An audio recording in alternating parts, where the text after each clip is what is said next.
Ngayong social media age, madalas gadgets na ang kaharap na maraming kabataan at tila nawawala na ng interes sa pagbabasa ng libro. Kaya naman layo ng isang dula ngayon sa entablado na muling ibalik ang interes sa pagbabasa habang pinapayabong muli ang imahinasyon ng mga batang manonood. Live mula sa Quezon City, si Dano Tingkungko may paandar. Sandra, ngayong gabi nga nabuhay sa entablado ang isa sa mga obra ng manunulat na si C.S. Lewis na The Horse and His Boy mula sa sikat na The Chronicles of Narnia. Pero sa mga karakter mula sa nobela na nabuhay sa entablado, posible rin kaya na maging tulay ang teatro para mabuhay naman ang interes ng mga batang magbasa. Sa pagbukas ng mga mahiwagang pinto, lahat ng nasa palapag dinala sa isang mahiwagang mundo. Mga hari at reyna, mga leon, tigre at kabayo, mga kaharian at panahong tila nabubuhay lang sa imahinasyon. Pero lahat ng ito bahagi ng pagbukas ng dulang The Horse and His Boy, base sa libro ng manunulat at may akda ng Narnia Chronicles na si C.S. Lewis. Umikot ang dula sa batang si Shasta at si Bree, ang kanyang kaibigang kabayong nagsasalita, at ang kanilang mahabang paglalakbay para matakasan ng pagkaalipin at paghihirap papunta sa kanilang lugar sa liwanag ng araw. Hiwalay mang kwento sa Narnia series, malaki ang kaugnayan nito sa isa pang akda ni Lewis, ang The Lion, the Witch and the Wardrobe na unang pinroduce ng Trumpets noong 1997. So it's like an extra story that happens during the time when the four children in The Lion, the Witch and the Wardrobe were in Narnia and had grown up in Narnia.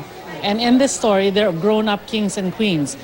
Kasama sa mga bumuo ng produksyon ng mismong anak ni Lewis na si Douglas Grisham. Stands aside to tell us some very important things about honor, responsibility, personal commitment, personal honesty, chivalry, and all of those kinds of things that we need to get back into our society. Pero isa rin pala sa mga layunin ng mga nasa likod ng dula ang ibalik ang mga bata sa mayamang mundo ng kanilang mismong mga imahinasyon.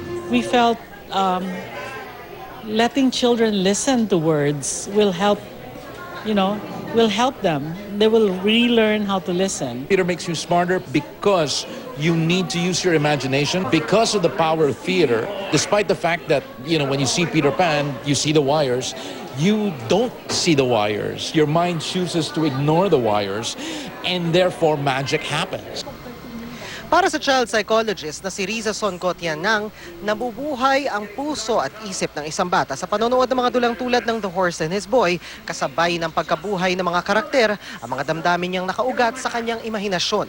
So what is being read and what I see that's animated, what comes alive, the music, the colors, the dance, if it all comes alive, it's a whole brain approach.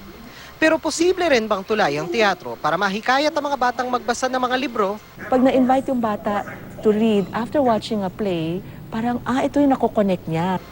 Sa panahon ng social media at mga gadgets, aminado ang mga eksperto na babaon ang interes sa pagbabasa ng maraming bata. Pero ang imahinasyong napupukaw ng teatro, siyang pwedeng susing magbubukas sa puso ni numan na mahalin ang mga libro. It's sort of like people were not interested in, let's say, The Lord of the Rings until the movie came out.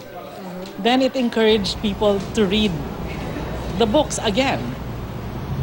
At Sandra, sabi nga rin sa atin ng ating nakausap na child psychologist, maganda bang avenue ang teatro para mapukaw o mahikayat ang interes ng mga bata na magbasa? Kailangan daw muna masiguro na alinsunod ito sa kanilang mga natural na interes. At wag daw i-impose o gawing parusa ang pagbabasa sa mga bata, lalo't nagmamarka ito at dinadala nila ito sa kanilang pagtanda. Sandra?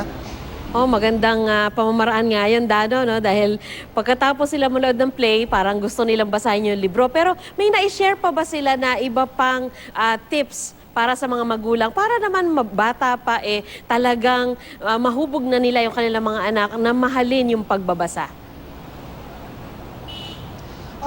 Sandra, yung sinasabi ng ating mga nakausap na eksperto, hinggil sa pagpukaw ng interest, dahil yung importante nga yun, na you start them early.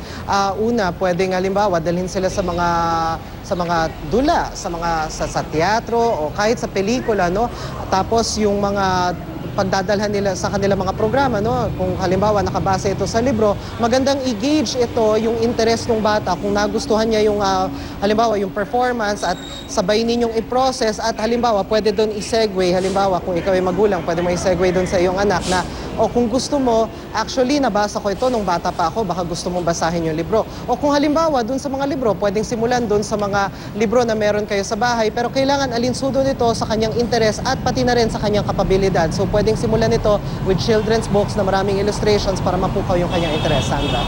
Maraming salamat sa iyo, Dano Tingkungko.